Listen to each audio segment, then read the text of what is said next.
Okay, so here we are. This is the first lecture on Chapter 9. Chapter 9 is on stagflation. And before we get started, I've got some interesting news for you. And you know, the reason why I present you this current news is this is sort of, it's separate from the material in the lecture. The material in the chapters are basic materials that's not really dated, but this material, what I'm trying to do here is trying to bring you to the current day and trying to show you how these concepts, these principles that we're learning here can be applied to current news, hopefully to make it more interesting. I think this is very interesting. It says negative rates upend the world, and there's negative interest rates have never happened before in history. So, we all are experiencing something very novel. There's France has issued $798 billion of bonds with a negative interest rate. So, when you I don't even know how to word this, because instead of being paid interest on a bond, you pay the bank interest. Now, how that works, I'm not sure, but Germany, $870 billion, Japan, $5.6 trillion in negative interest rates in the bond market. There's also, it says here, the ABS Bank of Switzerland is the first bank to comprehensively pass along negative rates to all of its customers. So anyone that deals with this bank, even just a depositor, is subject to negative interest rates. What bank is it? It's ABS. It's Alternative Bank Schweiz. It's a bank in Switzerland.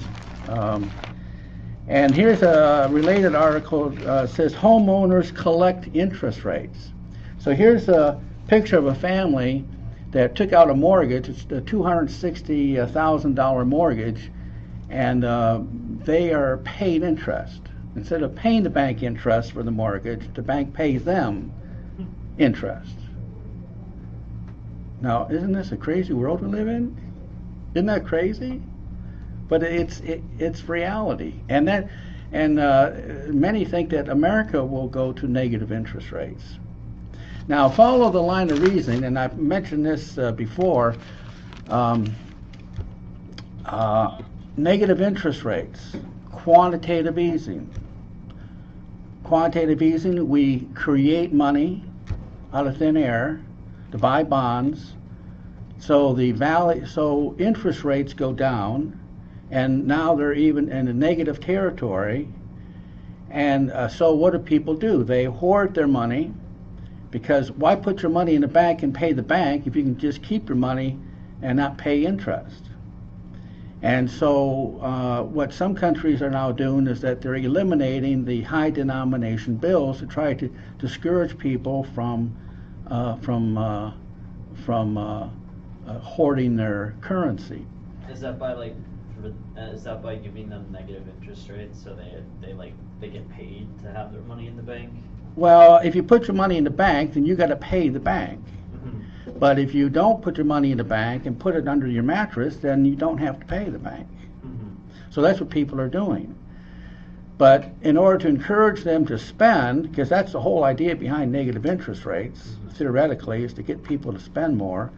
But so in order to get people to spend, they're eliminating, like Europe has eliminated the 500 euro note.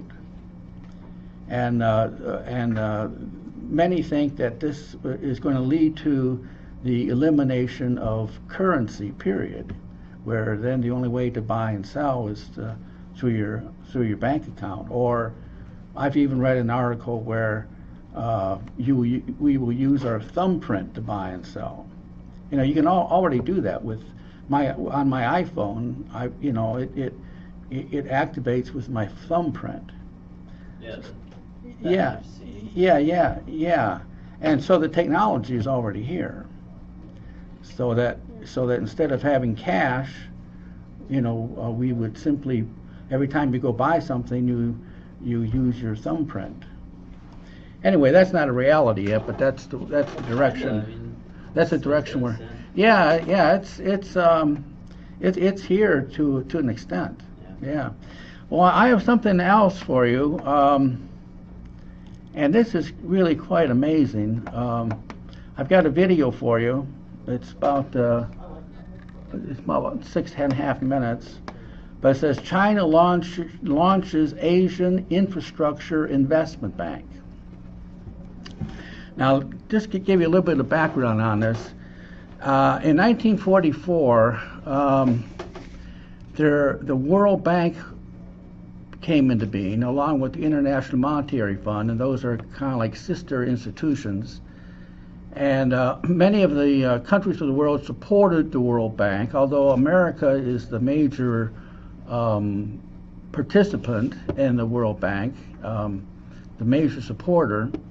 And the purpose of the World Bank is to lend money to countries to help build up their infrastructure, like big power plants and things like that. Now, what happens, however, is that we can say that we're lending a country money, but what happens is that a corporation, and usually it's an American corporation, goes into a country and convinces that country that they should build a big power plant, and this American corporation can build the plant for them.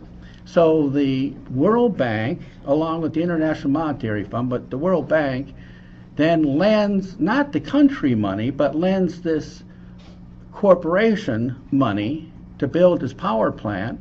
But the country that the power plant is built in, and I'm just using a power plant as an example, it could be any number of things, but then the country owes interest on that debt. And there are some countries in the world that are paying as much as a half of their GDP, gross domestic product, in interest payments that they have incurred by building these big projects. Some of them have been successful and some have not. Now, here's the point. If America is the main participant in the World Bank, then it skews these projects toward American companies. Therefore, China had several years ago said, well, that's not really fair, and we're kind of given the short end of the stick here, so we're going to form our own World Bank. And what's happened is that about 60 countries have joined China in this alternative World Bank. It's called the Asian Infrastructure Investment Bank. And the whole point is that America is not a participant because it competes with the World Bank, which is again dominated by America, and China, as part of this endeavor, is beginning to issue yuan. That's their currency. That's backed up by gold. So the whole point here is that this greatly undermines America's influence in the world. Okay, and what's also interesting about this is it's a major event. The bank just opened up last week officially, and it's nowhere in the news. I mean, I just happened to stumble on it again through the YouTube. YouTube's one of the few places where you can get unfiltered news. But if you were to go to YouTube and just put in, Asian Infrastructure Investment Bank, you get all kinds of news. The only news program I watch is RT. I mean, I watch other news programs, but the RT, which is a Russian program, did a program on this bank. But other than that, the Panama Papers. Well, let's not go there. That's something different. So let's watch this video about this Asian Infrastructure Investment Bank. As this really could change dramatically uh, events, and America particularly will be affected by this in a very negative way. Edition. China has launched a new international development bank to help rebalance the global economy. Speaking at the opening ceremony, President Xi Jinping says that Asia's financing needs for basic infrastructure are enormous, adding that the bank plans to invest in projects that are high quality and low cost. Within the first 5 years, the Asian Infrastructure Investment Bank is expected to lend between $10 and $15 billion each year. Operations will begin in the second quarter of this year, despite massive opposition from Washington. The U.S. has been against the creation of the bank because it would be a rival to the World Bank and would change Washington's economic power in Asia. U.S. allies, including Australia, Britain, Germany, and Italy, however, have agreed to join the Asian Infrastructure Investment Bank. See, what's significant here is that all of our allies have joined this bank, except for Japan. Germany's joined it, Italy's joined it, France has joined it, England's joined it. And all this undermines the World Bank. What about Russia? Russia's joined it, yes. Do they still use the World Bank as well, or do they? No, they're all. Well, I don't. I really can't answer that. I mean, this is all new developments. I'm guessing that. The problem with the World Bank is that it was dominated by the United States, and the United States corporations were the ones that gained most, and yet other countries want. All other countries have a reason to join this alternative bank.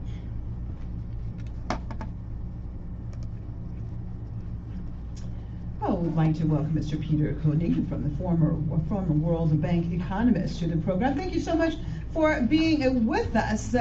Could the actual development of this new international bank, could this change the economic balance? When we look at that, basically the United States has had this monopoly with this World Bank and the loans that it would give entities, thus being able to have lots of influence in these countries.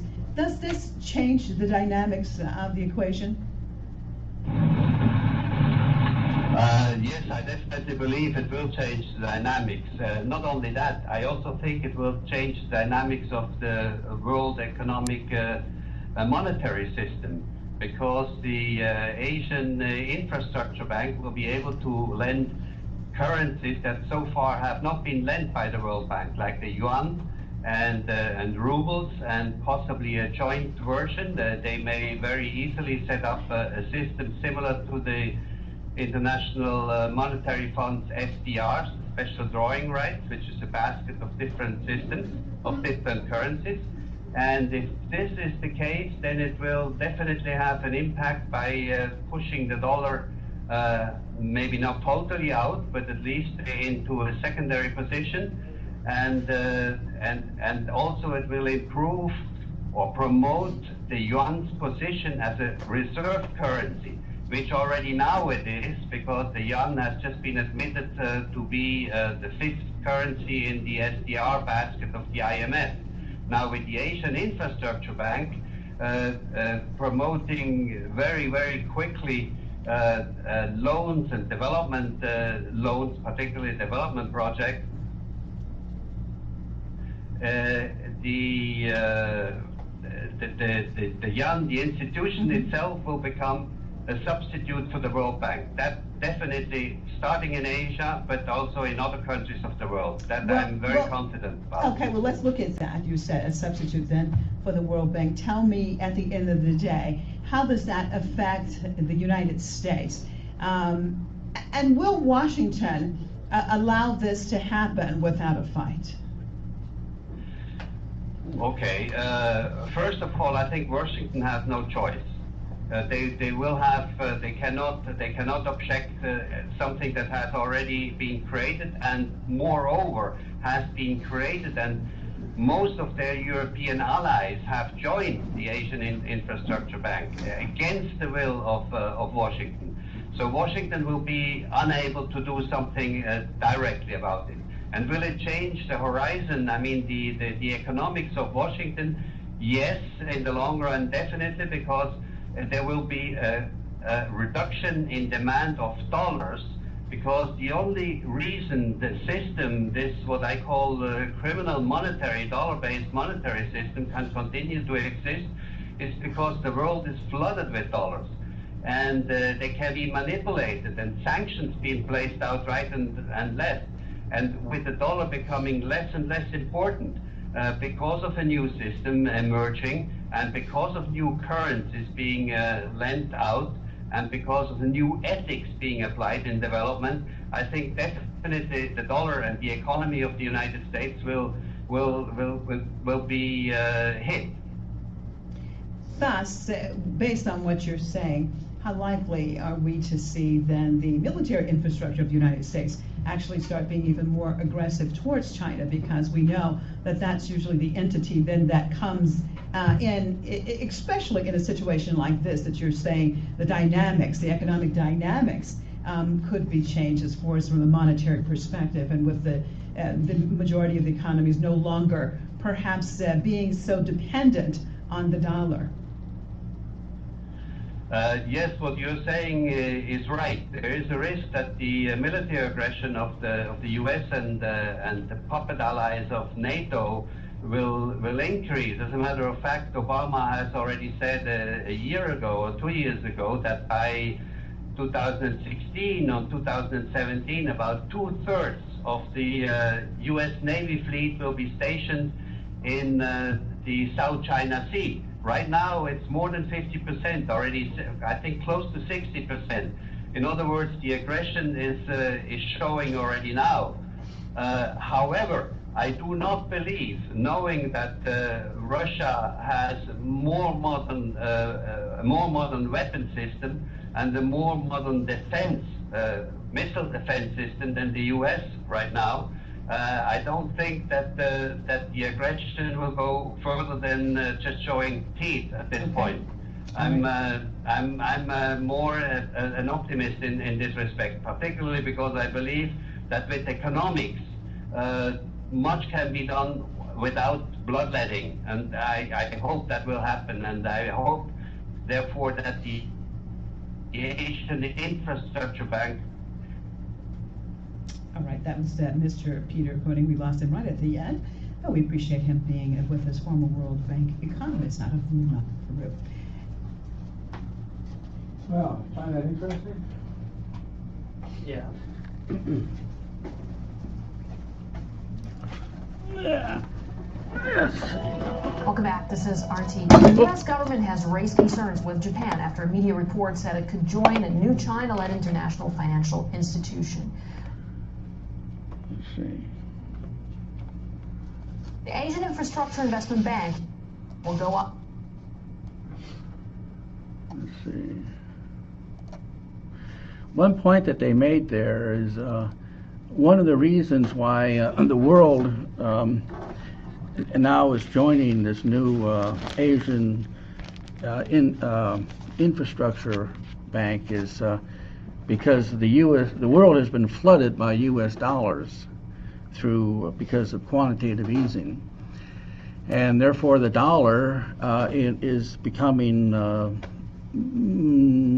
less stable, and countries are looking for alternatives. So anyway, it's a major event. I mean, this new international bank is a major event, and yet you won't find it reported on anywhere, except if you really know, if you go digging, which I find is interesting. So any let's see, slideshow from begin. So any questions about anything about this new bank? Not that I can answer any questions. I know about as much as you do at this point. Yeah, Cody? What was that sculpture they unveiled? I don't know. That's just something that signifies that this new bank. It's just it's just something they, it's a symbol. And it's particularly interesting that the bank is it was instigated from China and Russia. Okay, so let's look at this chapter 9 then, unemployment and stagflation. Let's see. So what is the labor force? A non-institutionalized individual 16 years of age and older who are either working or who are looking for work. So in order to be considered unemployed, you have to be actively seeking employment.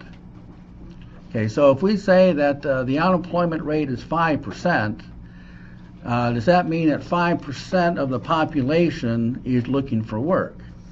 No, what that means is 5% of the labor force is looking for work. The labor force is made up of all those people who are either gainfully employed or who are seeking gainful employment. Now, you might not have a job, and you might want a job, but if you're not actively seeking employment, then you're not considered a part of the labor force, and therefore you're not considered unemployed. Like, you graduate from college and you look for work, but you become discouraged. In fact, that's called the discouraged worker. And once you quit looking for work, even though you'd like to have a job, you're not considered unemployed.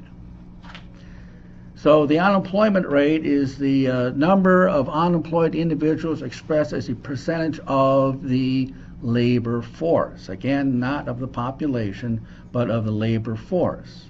Labor force, those people are either gainfully employed or who are seeking gainful employment, actively seeking gainful employment. You're putting out resumes to different companies. You're answering ads in the newspaper. You're actively seeking employment. So how do we measure unemployment? The number of unemployed divided by the labor force is how we come up with this number. Like 5% unemployment or 6% unemployment.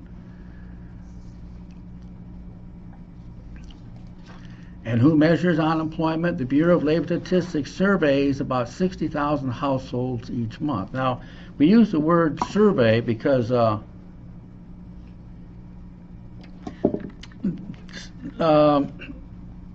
problem of using the telephone is that a lot of unemployed people don't have a telephone.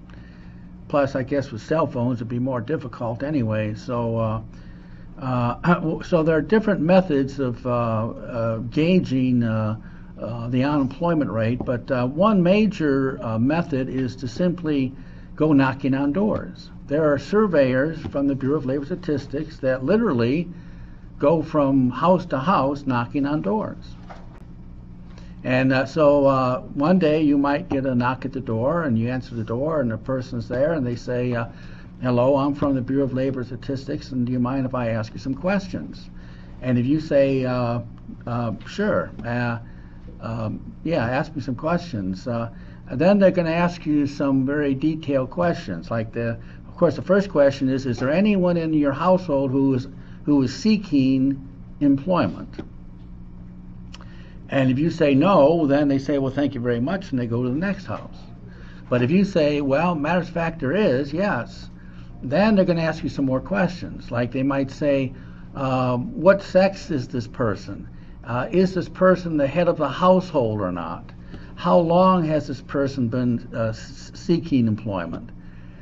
See, because the gross figure that we're given is really a gross figure, but under that gross figure are subcategories of unemployment, like the hardship unemployment rate are those people who've been looking for work for 16 weeks or more, or the head of the household unemployment rate, or the unemployment rate of the someone who is the head of a household.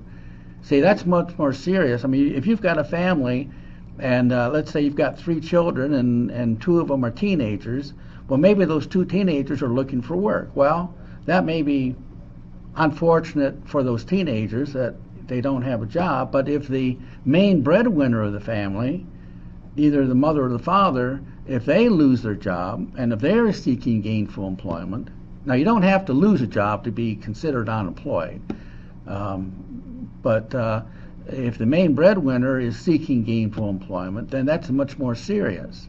So when we look at the hardship unemployment rate or the head of the household unemployment rate, we get a more clear picture of what is really happening. But what people normally pay attention to is just the gross, the general,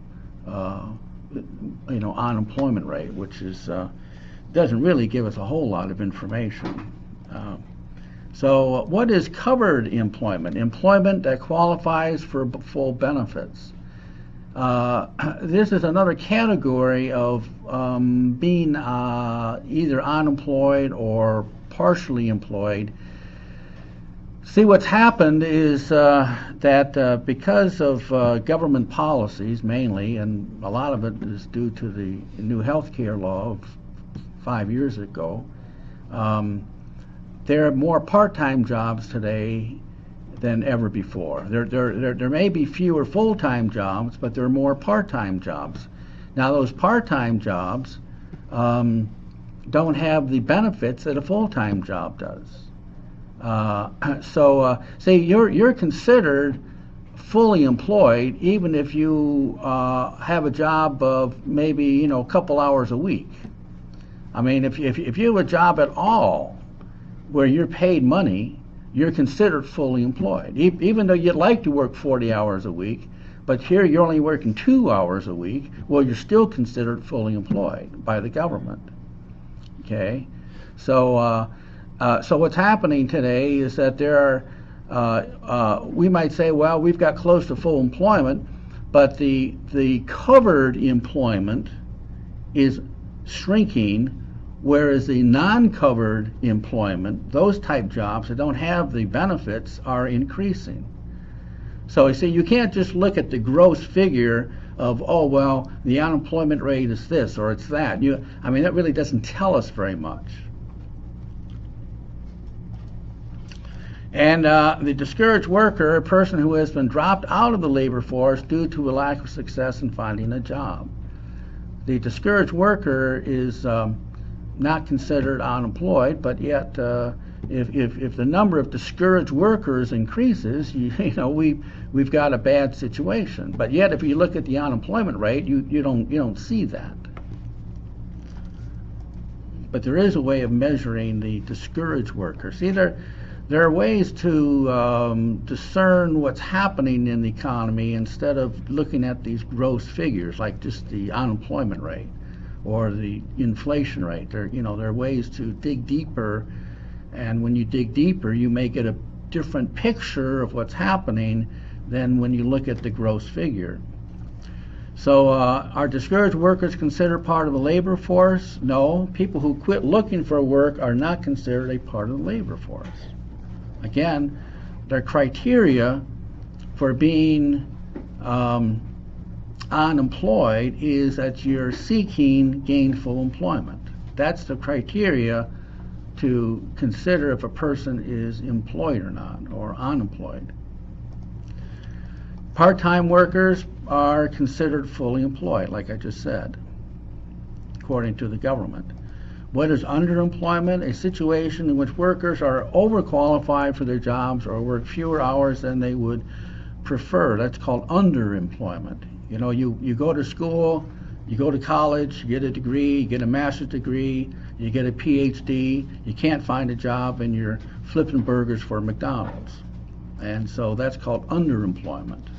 So again, we might have the gross figure may say, oh, well, we've got full employment, but yet there may be a whole lot of people who are underemployed in our economy. So that's not a good thing. Again, this is just another way of discerning what's happening to the economy. What is the labor force participation rate? The ratio of the number in the labor force to the adult population.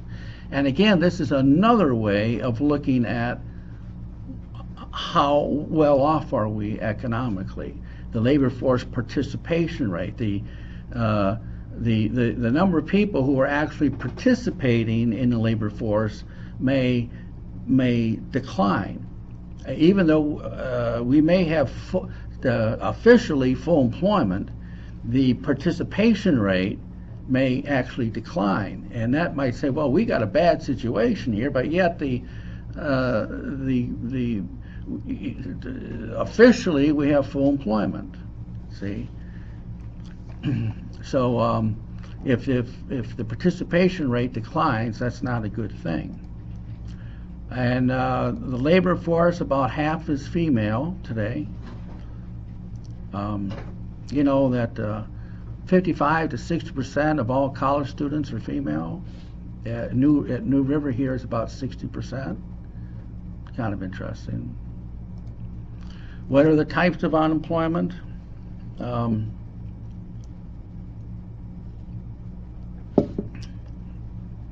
going to go into the different types here. Frictional unemployment is the first one. Unemployment that arises because of the time needed to match job seekers with job openings. Well, let me further explain what frictional unemployment is. Frictional unemployment is a normal job search type of unemployment. It's you're working for a company and that company goes out of business, and so you start looking for a job. That's frictional unemployment. See, that's a certain amount of that's just normal in any economy. Or you graduate from college and you begin looking for work. Well, that's frictional unemployment. See, it's a normal job search type of unemployment. It's the kind of unemployment that would exist even in the best of times. See, can we ever have 0% unemployment? Well, no, that's impossible. Why? Well, because we're always going to have a certain percentage of the labor force seeking gainful employment. Like who? Well, like high school and college graduates. I mean, is it normal for you to graduate from high school or college and then start looking for work? Yeah, that's normal. So we'll never have 0% unemployment as long as we define unemployment the way we do, or even 1% or 2%. Now, so what is normal? Well, what we consider as normal is somewhere between 3 and 5%. In other words, if 3 to 5% of the labor force is seeking gainful employment, we say, well, that's what would exist even in the best of situations. So we're going to call that full employment. Now, if you get more than 6%, like maybe 7% or 8% unemployment, then we say, oh, well, we're starting to have a problem here. But it's something greater than 0, and something greater than 3 even. And again, you see, another tricky part of this is that what's normal in one time frame may be not normal in another time frame. I mean, the normal rate of unemployment today may be different than what would be considered normal 10 years ago. Or what's considered normal in one country may not be the same as in another country. So, a lot of these things just depend on definition. It's just, how do we define these things?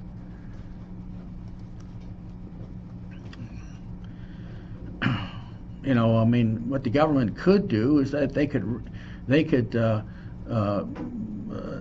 redefine what they consider as full employment as 10%.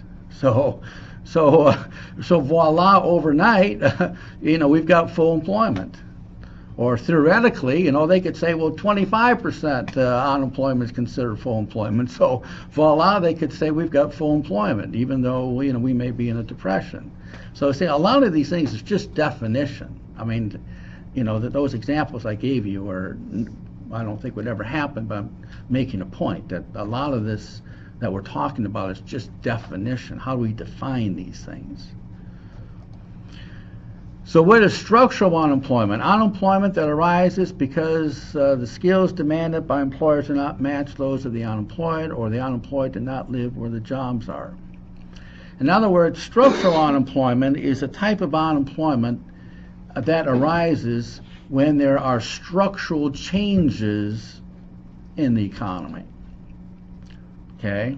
For example, and we've talked about this before, let's say we've got 3 factories, and each of those, let's say they each employ 300 people, and each of the factories take on machines that can do the job of 200 people. So each factory lays off 200 people. So we got 600 people here who have been displaced by automation. Now that is what is called structural unemployment. Okay? So those factories changed structurally. They took on labor-saving machines, and they laid off 2/3 of their workforce. That's structural unemployment. Okay? Now, before I go any farther, do machines cause unemployment? Well, they don't hurt the economy. Well, no, now, see, what's the name of this course? Macro. Yeah, macroeconomics. You see, what we're trying to learn in this course is to look at the economy as a whole.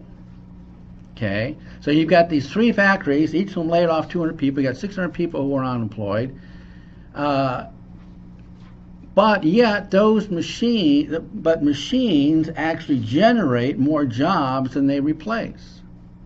Well, how can that be if you've got 600 people unemployed? Well, see, if you're concentrating on those 3 factories, then you might think that, yeah, machines replace people on a job, but that's looking at it in a micro sense. See, micro sense, not a macro sense. But in a macro sense, you say, well, why did these factories take on the machines in the first place? Well, they took on the machines because the machines could do the same work or better work at lower costs, right? I mean, would a factory take on a machine if that machine produced the same amount at a higher cost? Where would the incentive there be, right? See, the reason why these factories take on machines is to lower costs. Well, once a business can lower costs, what does it do to sell more? It lowers price. If you lower your price, you can sell more units, correct? So you lower your costs, then you lower your price, the way Sam Walton did with Walmart, and you increase your sales the way Walmart did, and you make more profits, okay? But now, because you're selling more units, you need more resources. And one of the resources you need more of is labor. So you hire more workers, the way Walmart has done. A good percentage of the workforce in our economy works for Walmart. Because automation, lowering costs, means lower prices, leads to higher sales, leads to the need for more resources, land, labor, and capital, and so we hire more workers. But what kind of workers here, what kind of jobs are displaced through automation, and what kind of jobs are generated? Well, the kind of jobs that are displaced is the unskilled type jobs, and the kind of jobs that are generated are the higher skilled type jobs.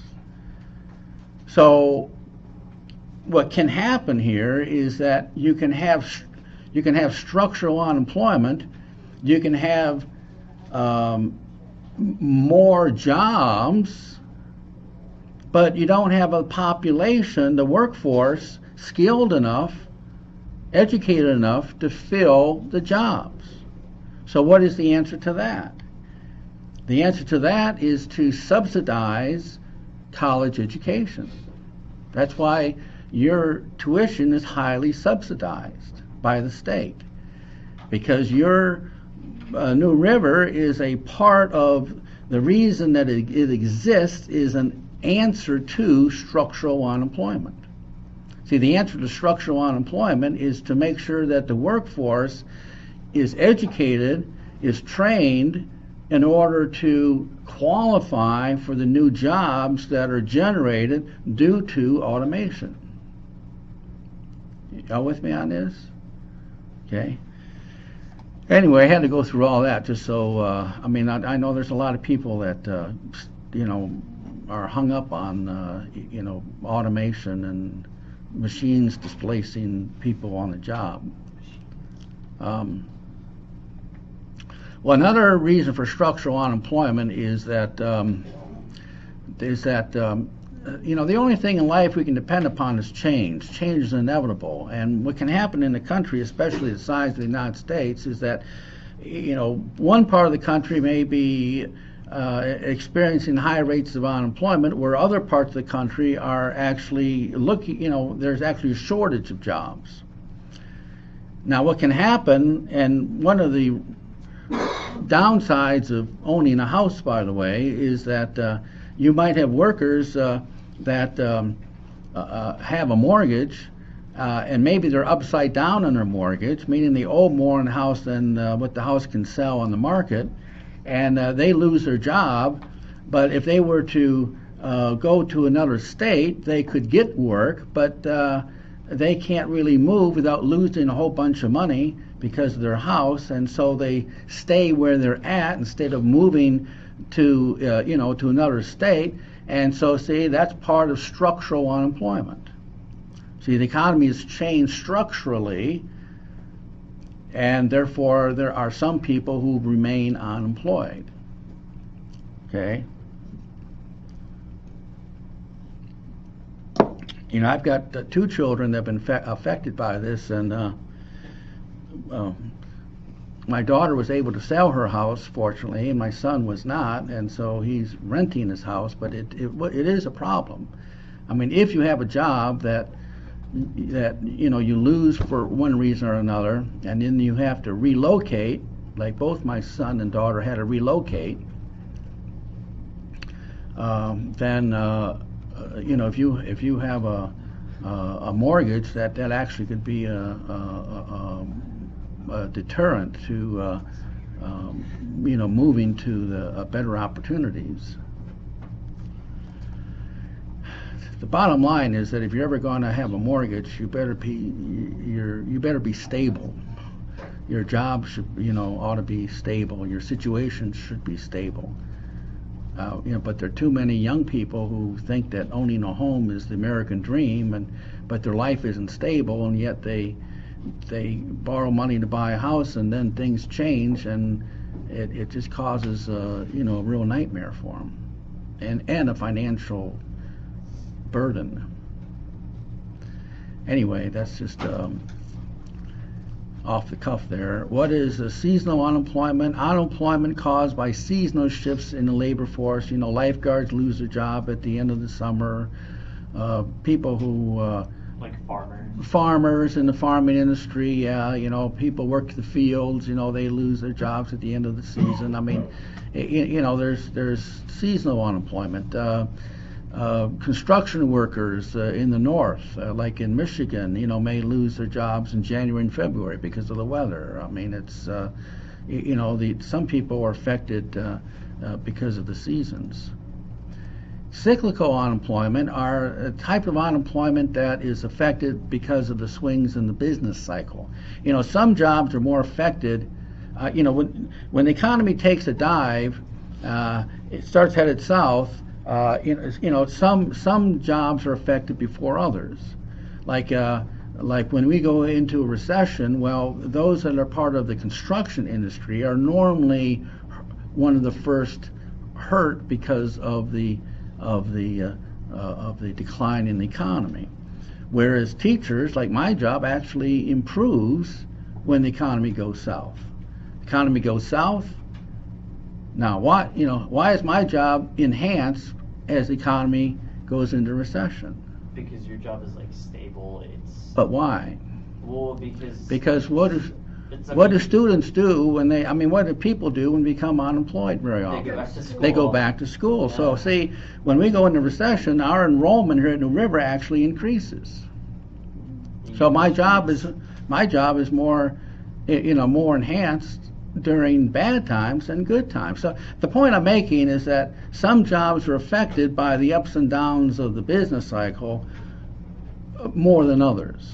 Okay, some industries are affected more than others, and this is something you ought to be aware of as you make career decisions. So what is full employment? The level of employment when there is no cyclical unemployment. In other words, full employment is when is the normal, what unemployment would be in normal times. When there's no cyclical unemployment, we call that full employment. Again, that's somewhere between 3 and 5%, or 4 and 6% I have here. These things change, like I said, definitions change. And why 4 to 6%? Because even in the best of times, some people are always looking for work. So we say that's 4 to 6% of the workforce is just looking for work, even in the best of times. And what would make unemployment increase beyond 6%? Excessive inventories. Now, what causes unemployment? Now, again, what we're talking about here is unemployment above and beyond what we consider full employment, something above and beyond 6%. So what causes that type of unemployment? And it's excessive inventories.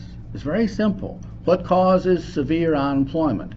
Answer: excessive inventories. Now, what's inventory? Inventory are goods that are produced but not yet sold. Now, all businesses need inventory.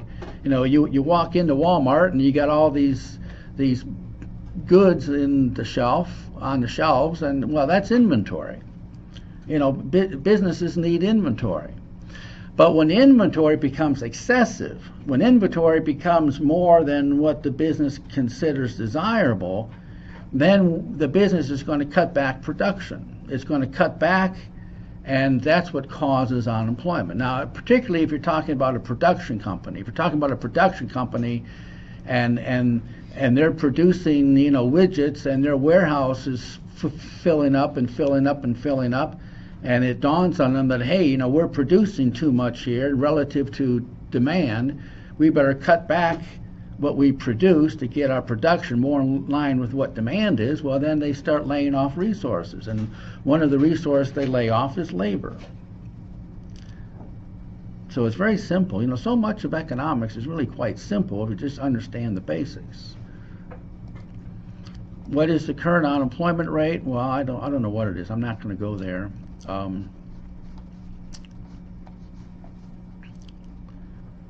But you can look at this and find out what the unemployment rate is. Is the unemployment rate valid? Yes, as long as it is calculated consistently, we can get an accurate comparison. Now, here's the point. The government comes out with all kinds of statistics. The unemployment rate, the inflation rate, GDP in terms of, measures growth. It comes up with all kinds of different statistics. Now, in and of itself, those statistics are not useful. Like if you tell me the unemployment rate is 5%, well, that doesn't really tell me anything. See, when do statistics tell us something that's useful? Well, only when we calculate something month after month and then make a comparison from month to month and from year to year. In other words, if we calculate the unemployment rate this month, and again we calculate it the same way next month, and in the third month, and the fifth month, and the sixth month, and then we look at those figures, you see, then we get an idea of, hey, are things getting better or things getting worse? If they're getting worse, how quick? If they're getting better, how quick? And that's true with all government statistics. See, if you look at one statistic at one point in time, that gives us no valuable information. But if we calculate these things the same way, month after month, year after year, and then we make comparisons from one time period to the next, then we get some useful information. So you see, there's a lot of people that might look at the unemployment statistic, for example, how we calculate unemployment, and say, well, there's all kinds of weaknesses, in how we do this. There's all kinds of people that are desperate and yet they're not considered unemployed. And, well, we can't be reckless in this thing, but if whatever we do, even though there are weaknesses in how we make the calculation, whatever we do, if we do it the same from one time period to the next, then at least we can get a comparison from one time period to the next, and that is what is important. All right? What was the unemployment rate in the worst of the Great Depression, 1932? About 25%. Well, if full employment is somewhere between 4 and 6%, and if the worst that we've experienced is 25%, then that gives you some idea. I mean, whatever the unemployment rate is, you've got a means of comparing is this good or bad? See, if you know the best and you know the worst, well, then that gives you indicators that will enable you to decide, hey, we're in a bad way or we're in a good way. And what caused build-up excessive inventories in the 20s? Business owners keeping prices high and wages low. Very often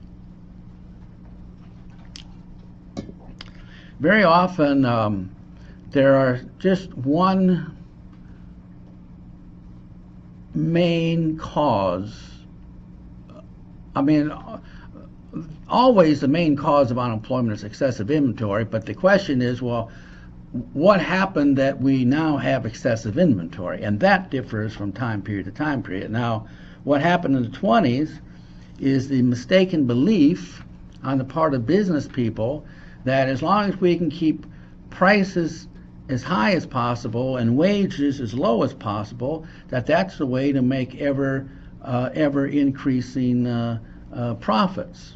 Now, that happened to be true during most of the 20s because, we're talking about the roaring 20s, and there are lots of inventions and innovations, very dynamic time to live, and so in that atmosphere of growth, and again with new inventions, innovations, that by keeping wages low and prices high, businesses were making enormous profits. Okay, but here's the problem. The problem is that as you grow and you grow and you grow and you produce more and more and more, and yet you don't increase the buying power of your consumer, then eventually you're going to find yourself with excessive inventory. And that's what happened in the latter parts of the 1920s. Okay? The mistaken belief that wages kept low and prices high led to ever increasing profits was a false belief. It was false. It wasn't. Businesses were acting in something that was not a true fact. And so eventually this led to growing unemployment because of a lack of purchasing power of the average consumer. Now here's an example how one idea, mistaken idea, thinking that something is truth but it's not true,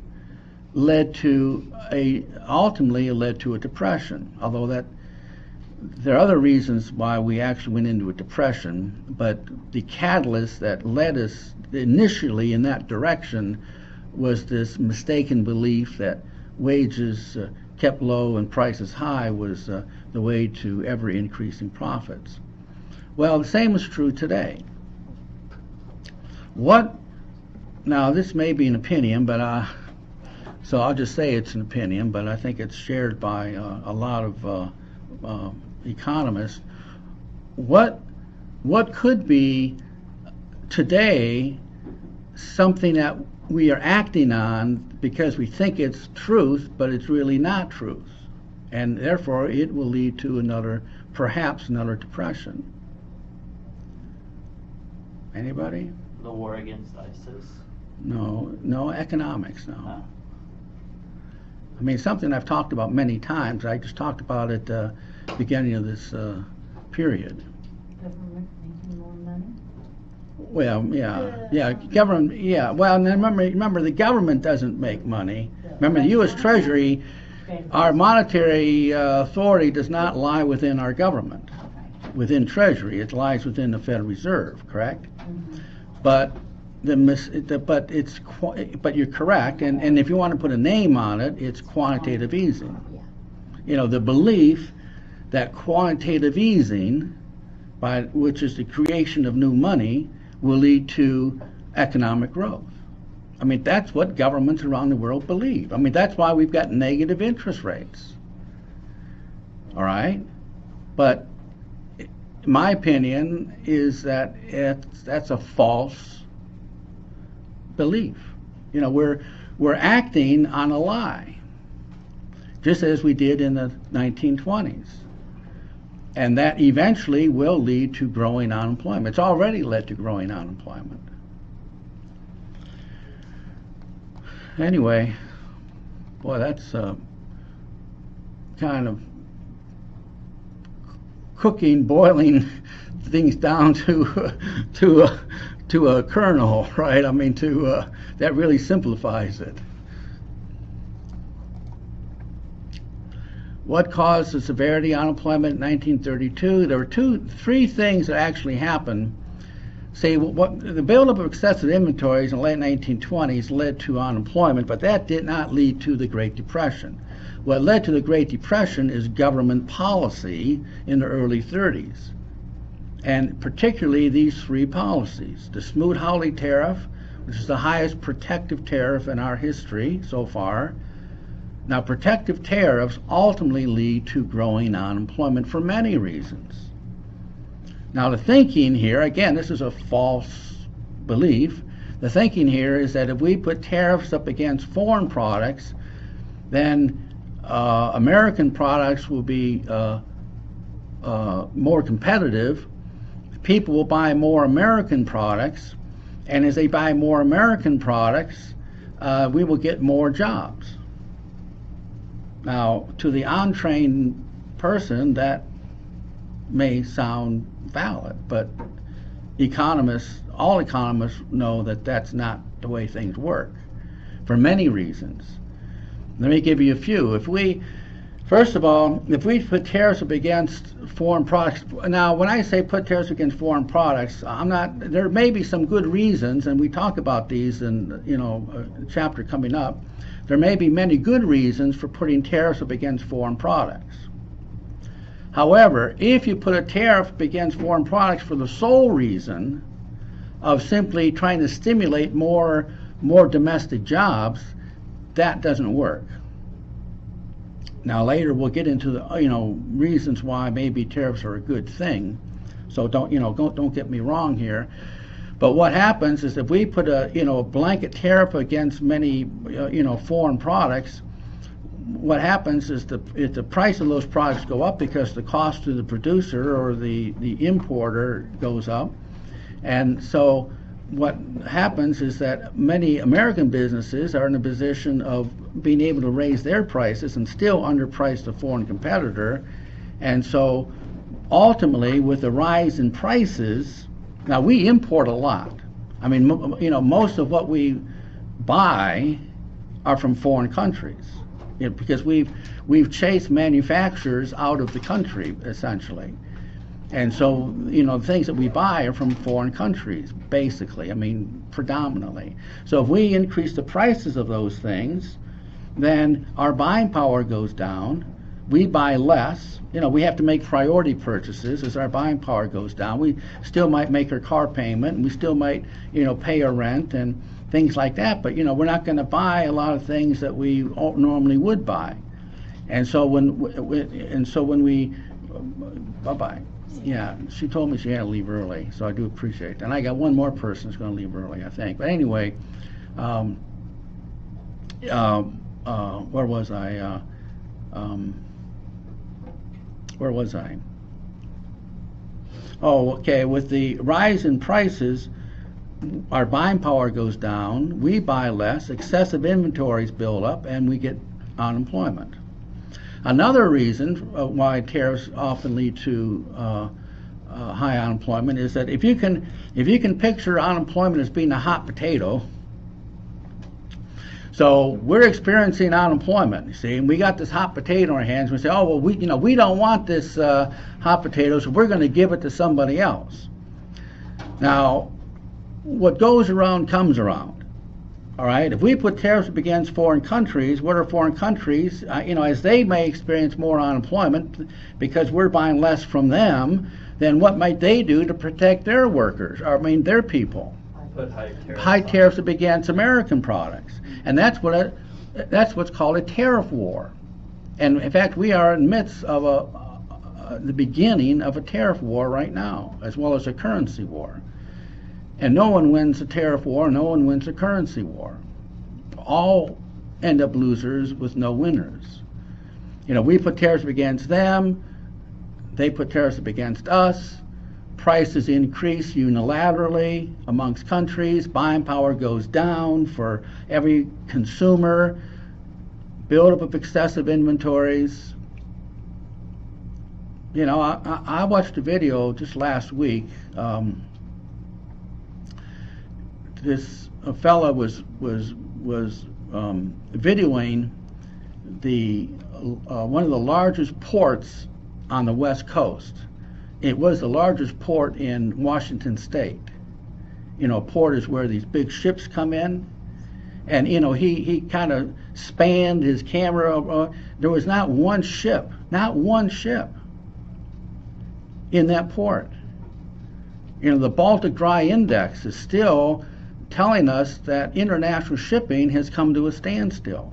The world is at a standstill economically, and it will catch up with us very quickly, in fact, this summer. But if you look into the world, you see that things are in terrible shape. International world trade has come to a standstill. And that's what, if we get into a tariff war, then this is just made worse. Anyway, that was the Smoot-Hawley tariff that helped, cause severe unemployment starting in 1932. Higher taxes. The government actually raised taxes. Now, if the problem is insufficient demand causing excessive inventories, and you increase taxes on the consumer, then what's going to happen to consumer demand? It's going to go down. And that help. Because you might say, well, the government has the money and the government spends it. But history has taught us that when people have the money and they spend it, it does more good than when the government has it and they spend it and they misallocate it. It's called misallocation of resources, because the government spends money for political reasons, whereas people spend money for economic reasons. Anyway, the high taxes was a contributor to the Depression and a decrease of the money supply. Now, why in the world would the Federal Reserve decrease the money supply when we already have a problem of insufficient demand? Again, a mistaken to believe it in something that's a non-truth.